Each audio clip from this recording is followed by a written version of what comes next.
We last left off with the Illumineers and Glimmers gathering to get ready to face Ursula. And while we were busy preparing, she was adding to her roster of Entangled Glimmers as well, starting with Ephraim, Pip. join us. Ink for the ink blob, ink for the ink blob, ink for the ink... Ow! Ephraim, those contacts were expensive. Can I continue? Fine. Never get to have any fun around here.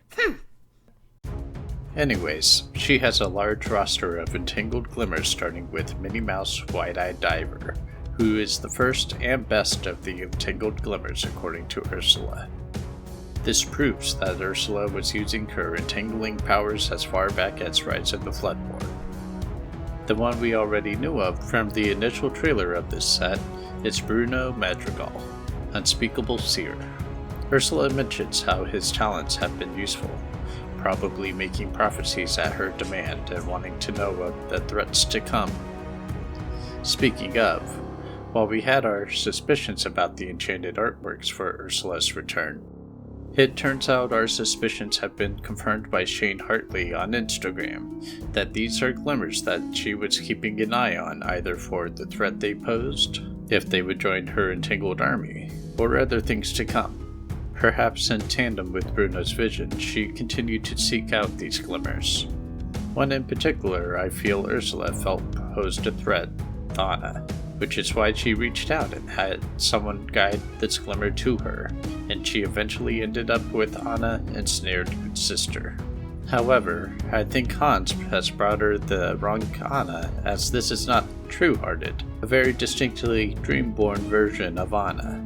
As we see with Captain Hook Devious Duelist, the Dreamborn versions of Glimmers retained their forms after entanglement, as this is the forceful duelist entangled, confirmed by the Fairy Lantern and Sword Hand. We see the first glimmer that Shanzai summons, Hercules, having joined Ursula's entangled army. I hope we get a narrative piece detailing when and how this poor glimmer ended up under Ursula's control. Gaston's deal may have gone awry as he ended up under the entangled influence of Ursula as well. Or was this according to plan? Speaking of tricky villains, we see that Jafar, double-crossing Vizier, caused quite some trouble for Ursula to get him under control, but she got him in the end. This could be setting up for a rise of Jafar upon Ursula's defeat, if we're not careful. Magica Dispel has also joined the ranks. Perhaps after taking care of the Deceiver of All, the Mad Sea Queen sought after Magica as she too saw her usefulness. And the most devious villain to join the ranks of Ursula, one that turned the tide in her favor once they joined the ranks. Pip? Who was that? It's Hey. He, definitely not who I thought was slotted for the spot. This is the right card, I swear. Even Ursula says she doesn't know why he's there. Well, what do I do with him? Boat snack? Anyways, we have a variety of other characters like Mad Hatter and Tamatoa, and even the shark that terrorized Flounder and Ariel in The Little Mermaid. A few more of note is that we have Triton's daughters, and to clarify, they are Triton's daughters and have nothing to do with the missing mermaid from the Neverland Lagoon. So where could that merfolk have gotten to? It also seems that the Deceiver of All isn't the only Ursula Glimmer the Mad Sea Queen has decided to mess with.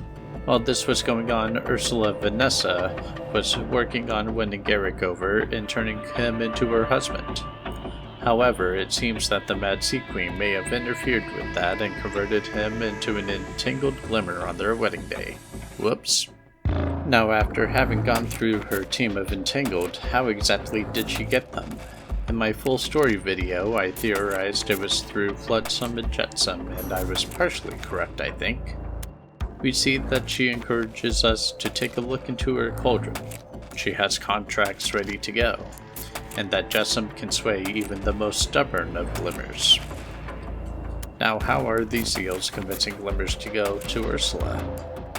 What is something we see in common with all of the entangled glimmers? And what have we been spotting all around Lorcana since Set 1? The barnacles and the seaweed. While I thought that what Beast was afflicted with was the start of the actual entanglement, I think that is wrong. It's just their insurance that these Glimmers will seek Ursula out. Beast luckily had Belle, who went to many lengths to heal Beast of the affliction. However, for those who were unfortunate enough to not have an answer to the affliction close at hand, perhaps the eels promised Ursula could cure it, thus leading them to her lair and having them sign themselves to entanglement for the cure. Finally, we have the battle. If you want to avoid spoilers still, skip to the posted time here. Alright, for those of you staying, let's dive in. We see the battle takes place much like the final battle in The Little Mermaid, where Ursula is able to make these huge sweeping attacks that threaten all of the vehicles that we arrive in.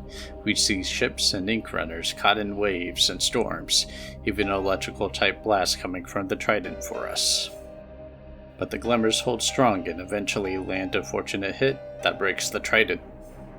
Even still, this isn't enough, and it isn't until we break the Hexwell crown that Ursula is defeated.